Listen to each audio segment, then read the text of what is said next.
Ed Blakely has served in different capacities under a succession of presidential administrations, has guided government policy on urban planning, and is a widely cited academic.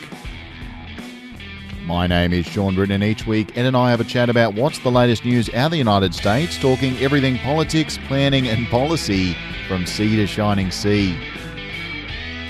Find us on iTunes, Whooshka, Facebook and Twitter at US of Ed. Trump wrapped up his tour of Asia earlier this week. Some have noticed his messages seem a little bit mixed between when he's abroad and when he's at home. But he's promised some big deals on trade. What's your take? The big deals he promised are deals that were well in the pipeline all along.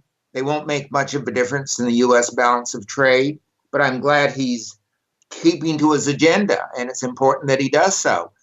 This doesn't make of a big deal back home. People are not concerned about trade unless it's closing trade and jobs are being imported in the United States.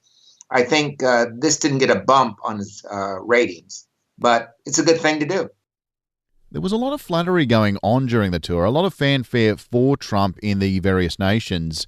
Any lessons in handling Trump you think foreign nations or even politicians back in the US could learn from the nations involved in ASEAN during these tours? Oh, I don't think so, really.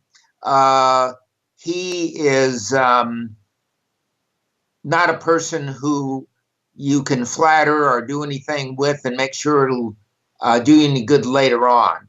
The lesson is to say as little as possible to him, agree with him where you can, and ignore him if you don't have to deal with him. But he did not come off as a president, but a bit of a buffoon, to tell you the truth.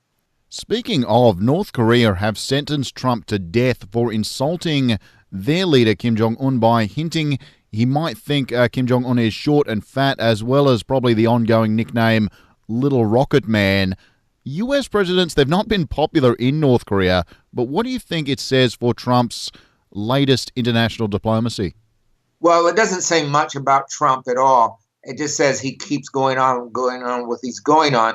But the Chinese, as I said before, are really in control here. So what the Koreans have to do is act like they've got something to terrorize the United States. But the Chinese have closed off most of the shipping lanes. They've closed all the businesses in North Korea.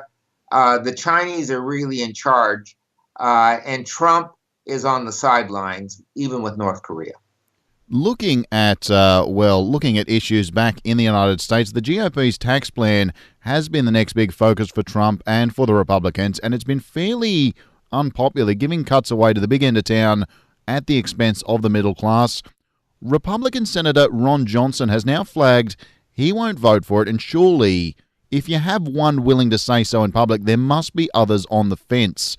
You only need two. Yeah, that's exactly right. It's a very thin majority. And I cannot imagine McCain or Flake voting for anything that the party puts up. And now they're caught in this controversy in Alabama with Moore. I think voting no against things that Trump is becoming popular in the Senate.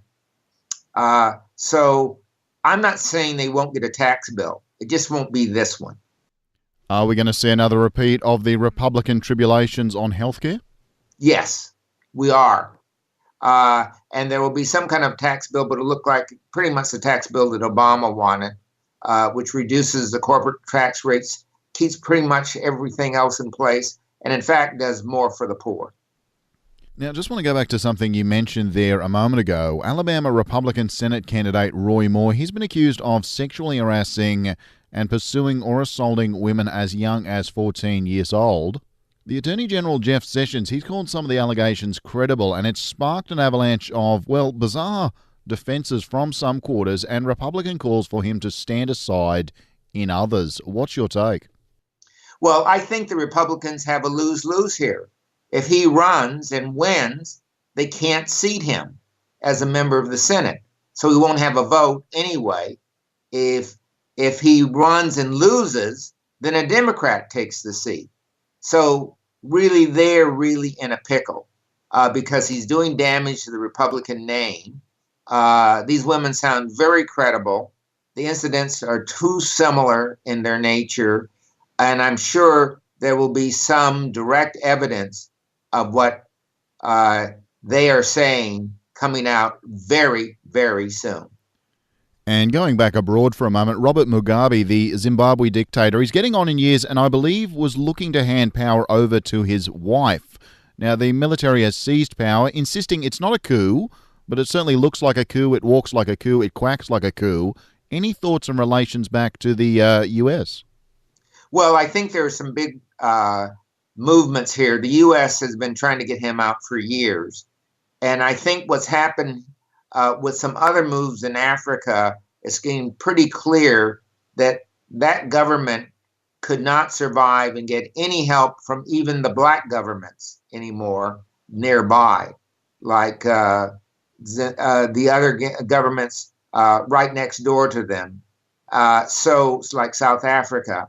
So they were in a very, very difficult position, and the government had to do something.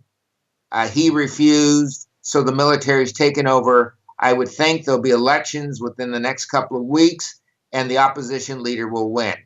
The United States will recognize him immediately. That'll bring a lot of calm to that part of Africa, just north of South Africa.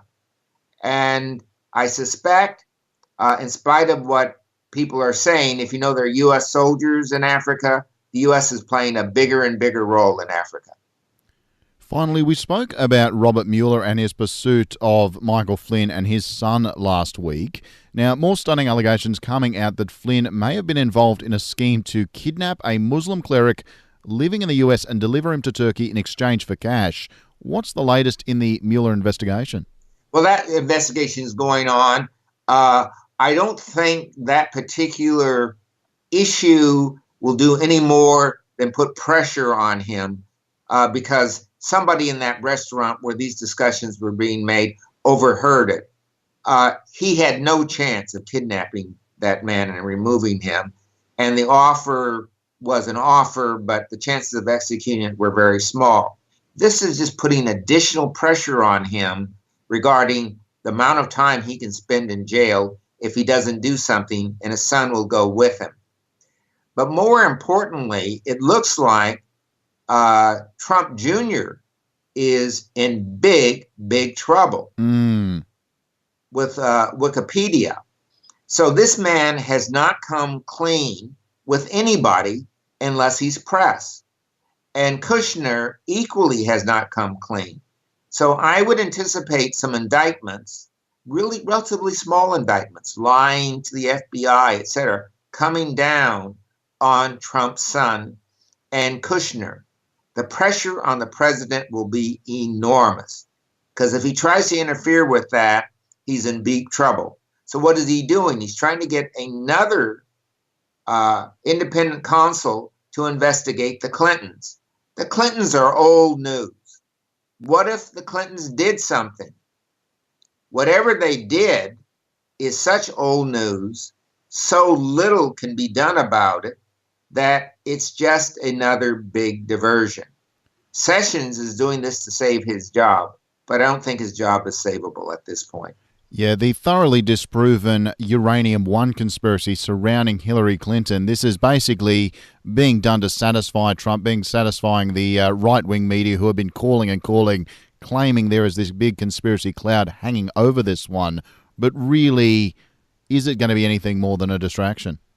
No, it isn't. I say bring on the special counsel.